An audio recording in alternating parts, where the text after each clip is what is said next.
know you're not going to be able to talk when you get inside that octagon. Yeah, you know you going to know who I am, too.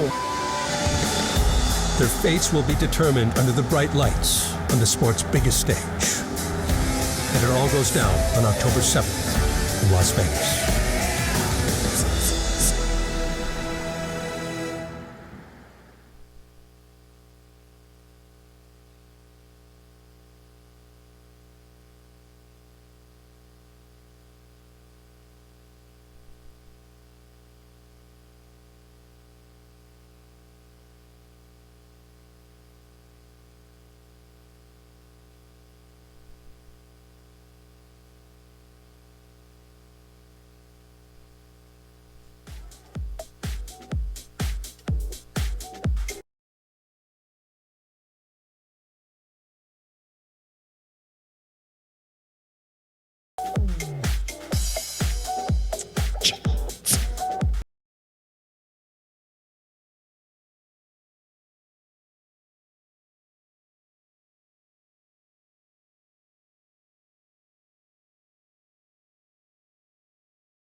most iconic venue in all of combat sports. The world's greatest arena.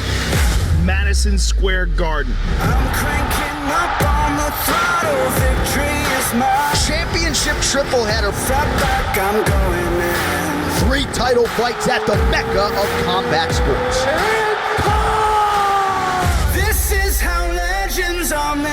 2 of the best strawweights in the world. No one is taking this belt from me. Both women are aggressive, relentless, and extremely unpredictable. I want my belt. That's mine. I want it back. TJ Dillashaw, come try me. Former teammates turned bitter rivals. These guys do not like each other. George St-Pierre is one of the best mixed martial artists of all time. He will take on the winningest fighter in UFC history. Michael Bisping. Doesn't get any better than that. The biggest pay-per-view of 2017. We're talking combat sports history. This is how legends are made.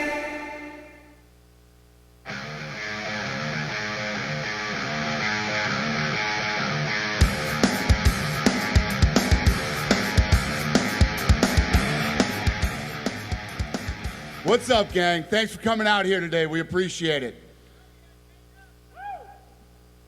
Obviously, 3 title fights in New York, November 4th. Bisping versus GSP, Garbrandt versus Dillashaw, Joanna Jedrzejczyk versus Namajunas. Let these guys get situated here. What's up, TJ? Who's got the first question? So, George, it's been about 4 years since you've had an official training camp. What's the difference now how is it different now than it was 4 years ago?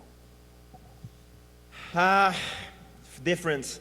I set it up differently, and you know, I had time to take time for myself. You know, I feel rejuvenated, more hungry, and I'm happy. Now I'm gonna be on the other side of the cage. I'm the challenger, so I'm going to challenge the champion for the belt. The difference is that he can't take steroids anymore because of USADA. That's the main difference. But I'll tell you what hasn't changed. He's got the same fucking suit on as the last press conference. Come on, George, you got some money, man. Buy a new suit. What the fuck? You look like a history teacher. Are you probably drunk like the last press conference? I would have fucked you up then, and I'll fuck you up now, little guy. Hey, look at your big fat face taking all those fucking protein shakes and pull-ups. Look at you, still got a skinny little neck though, fucking twerp. That was going to be my next question, Michael. Earlier this year, you were next to George, and he's visibly bigger, closer to the fight. Fatter, what do you think of how slower. he looks now? Say again? What do you think of how he looks now compared to then? Yeah, you know, he still looks like a lizard. I said that at the last press conference, and he still looks like one now. He looks like a blown-up version of himself, trying to get bigger. He's the biggest George St-Pierre that we've ever seen, but he's still the smallest guy that I'm ever going to fight. I was 15-0 at light heavyweight. I'm the world champion at middleweight. He's a blown-up welterweight, you know?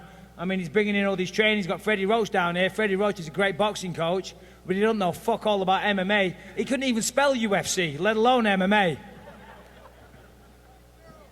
And finally, for TJ, you've had a little bit of time since this fight's gotten postponed. Do you feel like there's less pressure on you now that The Ultimate Fighter's like a long time ago? No, I wouldn't say nothing about pressure. You know, it's more just getting camp situated, getting in and out of it, making sure not to overtrain, just staying, keeping having fun, you know? You mean bouncing around from camps, you know? You left Colorado, you're around California, you're like a prostitute on the corner bouncing around from gyms.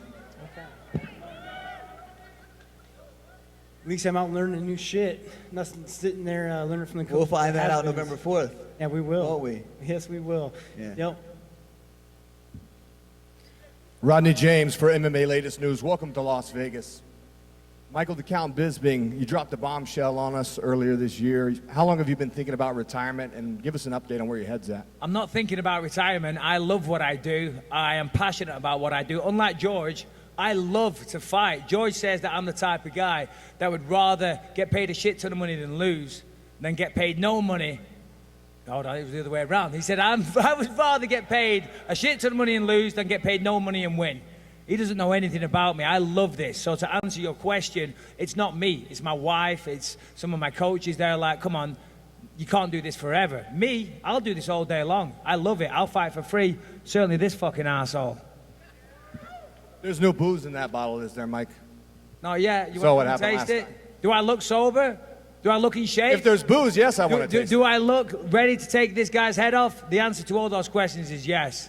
The bout agreement between you two has gone through quite a roller coaster throughout this year. At times it looked like it might not happen. Did you ever feel like it wasn't going to come together? And if so, did you have a contingency in place? No, because this pussy only wants to fight me.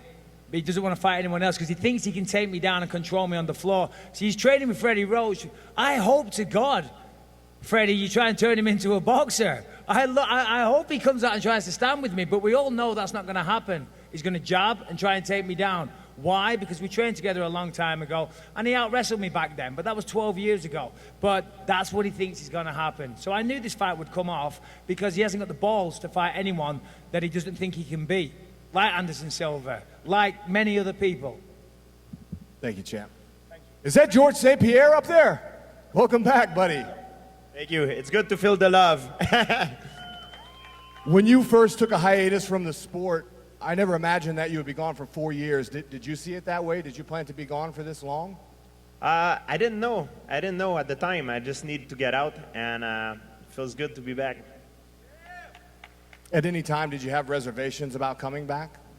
No, I'm always training. You know, I'm always in shape, but to be in fight shape is something totally different. I've always been in shape. Now I'm putting myself in fight shape to take over Bisping. So. I'm always in fight shape. When Anderson Silva was the middleweight champion, he tried to get you to fight him many times. What's the difference with Michael Bisping? Now you're fighting at 185 for the title. Yes, George. What is one time I've been offered a fight is after when I stopped fighting, after my fight with Hendricks. Dana called me, said, you want to fight Anderson Silva, but I didn't want to fight nobody. That's not Silva, or you would have put a midget of 3 foot tall. I would not have. I just wanted to take a break.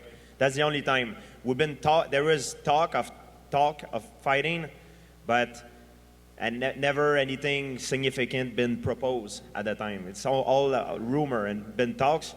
And if I go up in weight class, I need time to gain weight and to adjust myself for that challenge. At that time, I was very busy. I had challenge after challenge. I was fighting all these guys like at 170 that were challenging me one after the other. So if I do something, I want to focus on it and do it well. That's why I've been preparing myself for more than 6 months to fight Bisping. And I put on some weight, and it feels good, and I feel natural at this weight. Now I got it all figured out, and I'm ready to go. He didn't want to fight because Johnny Hendricks hit him in the head so many times, he thought he'd been abducted by aliens. I'm surprised you're not wearing a tinfoil hat today to stop the fucking messages coming. Dude, I'm going to hit you so many times, you're going to think you're going to disappear on the mothership. Are you intoxicated or something? Is that all you're going to say? That's why you're wearing some sunglasses? Is that the only line you've got, George? Are you intoxicated? Yeah. Yeah, you look like Come at me, motherfucker. Let's go. Jesus Christ. Come on, George. Wasn't funny the first time. It's not funny the second time. Right over here. This question is for Joanna. Joanna,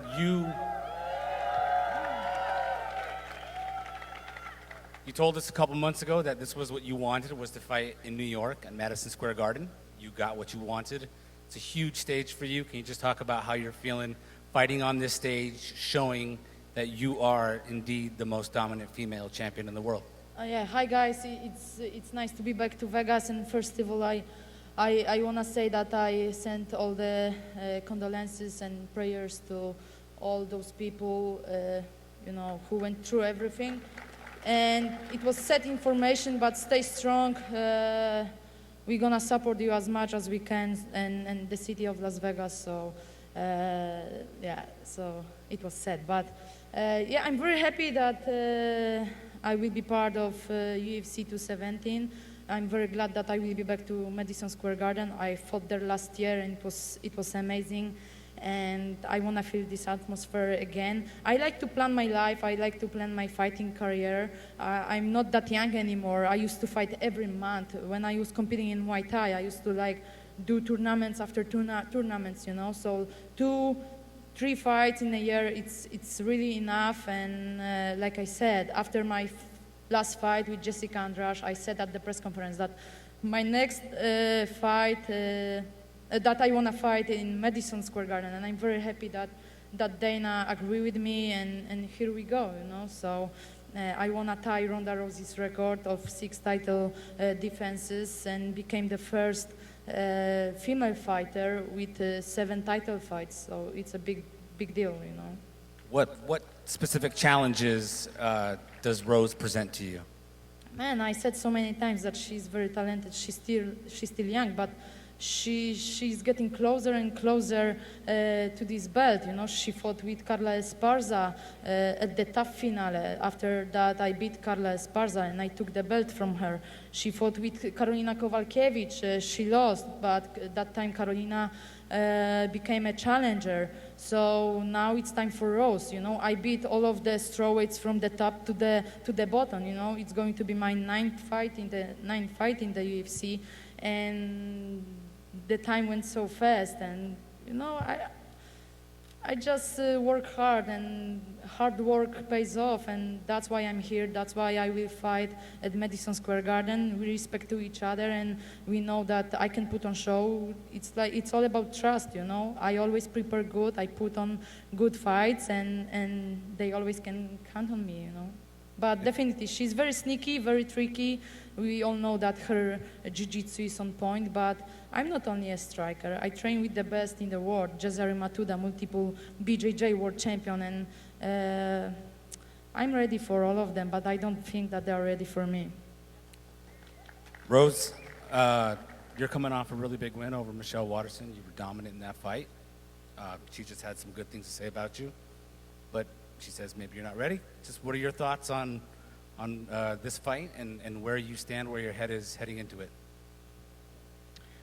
First of all, I don't know, does somebody got some water or something? It's just energy drinks up here, and I need some water. Yeah, me too. George is boring me today. Yeah, that is weird. There's no water. Yeah, up give me here. that. Yeah, no, I appreciate the kind words coming from the champ. That means a lot.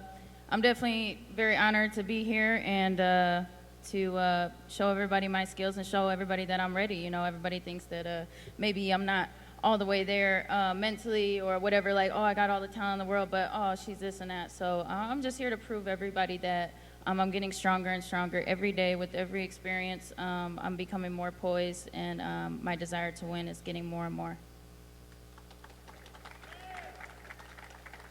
A question for George over here. Hey, George.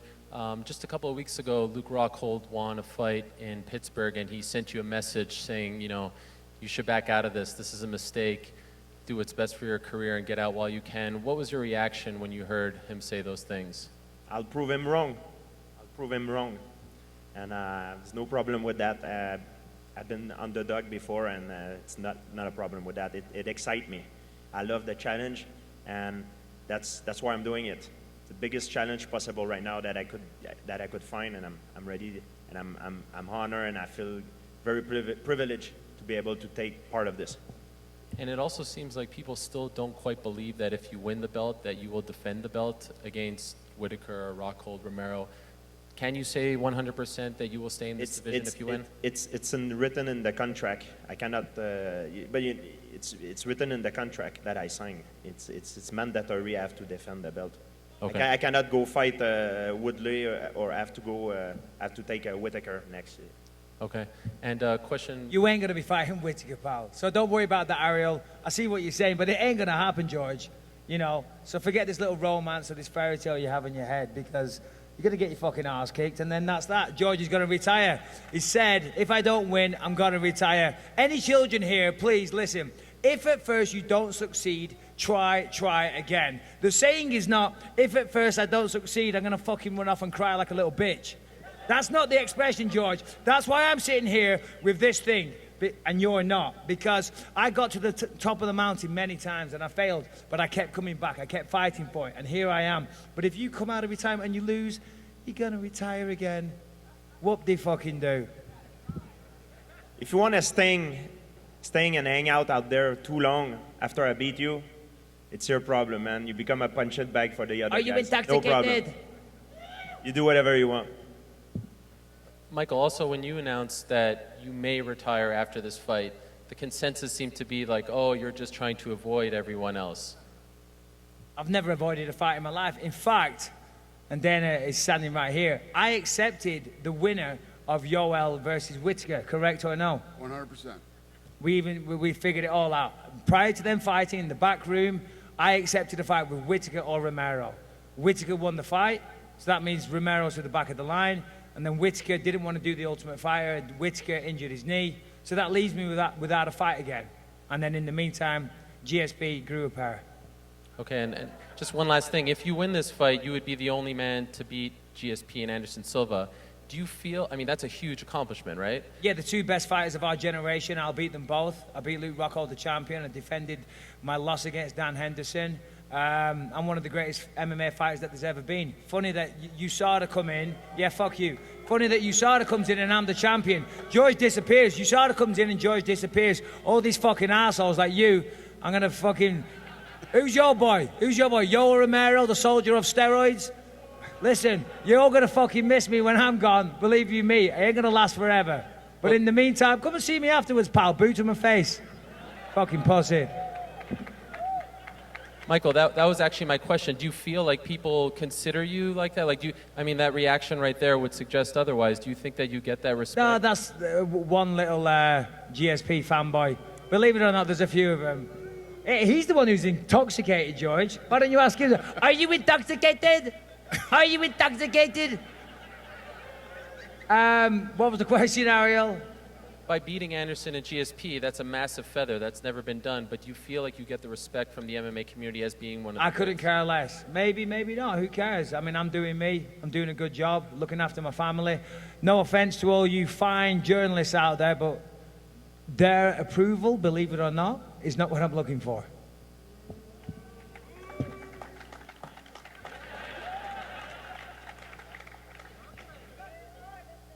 Hey, Brandon Sneed.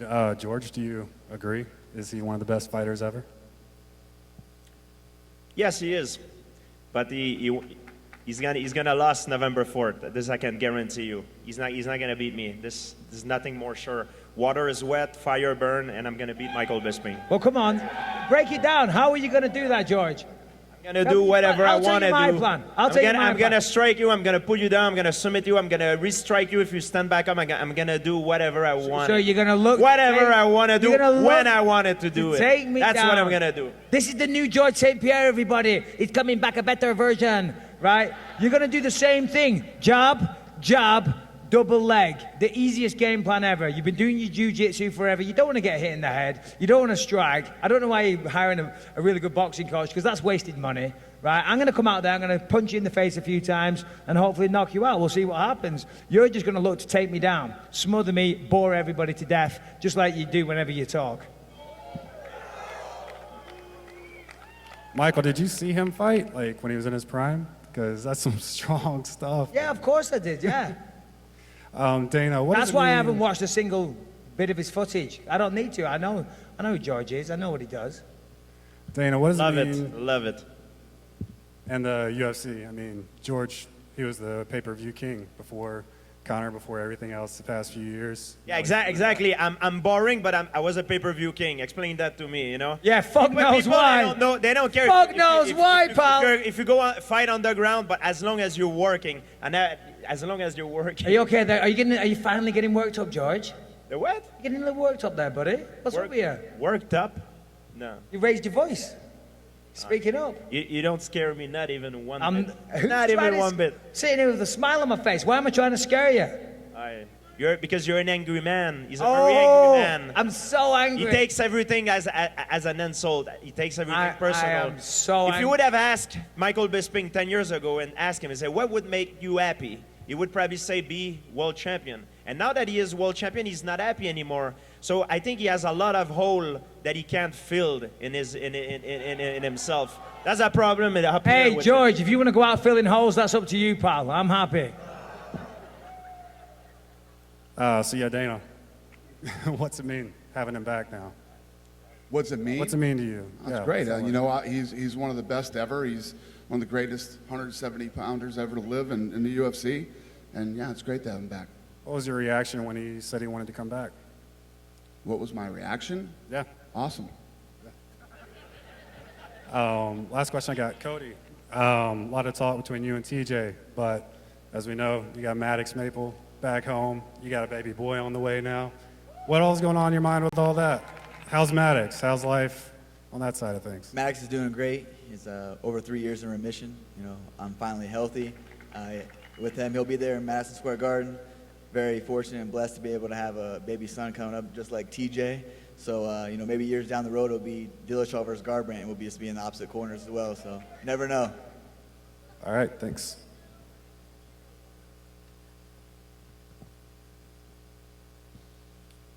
We good? Come on, I'm just getting started. I've got so much All more right. shit to talk to this guy. Perfect. Real quick, George, you know, ahead. you're working with Freddie Roach, and you've watched these guys. I mean, fighters like Joanna and Cody and TJ. I know you're working in SoCal boxing gyms a lot. Is TJ is all over boxing the place. becoming the most important discipline in MMA? What do you say? Boxing? Is it becoming the most important of all the disciplines in MMA? There's no most important discipline. The way you prepare yourself is always to be an antagonist to your opponent. I know Michael Bisping has very good boxing.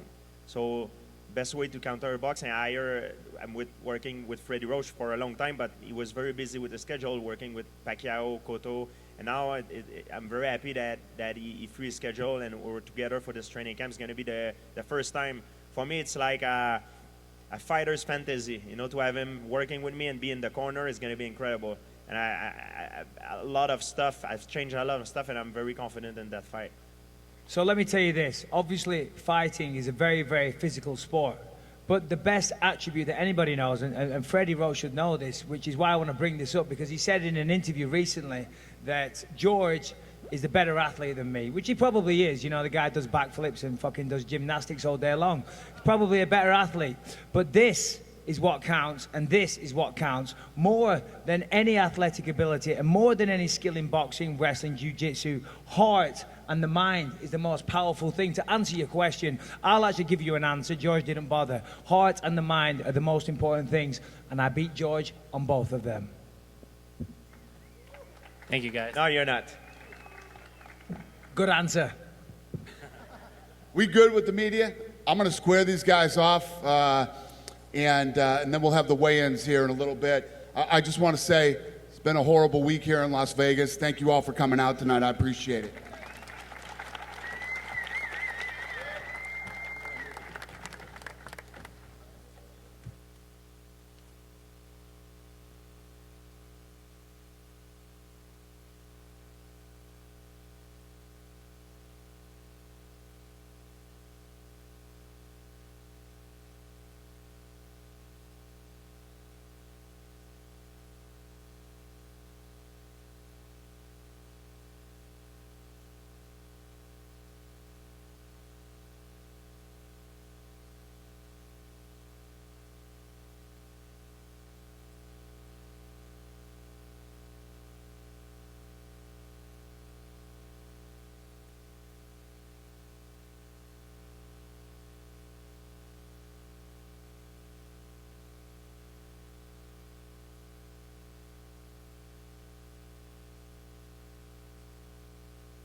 Just those two, that's it.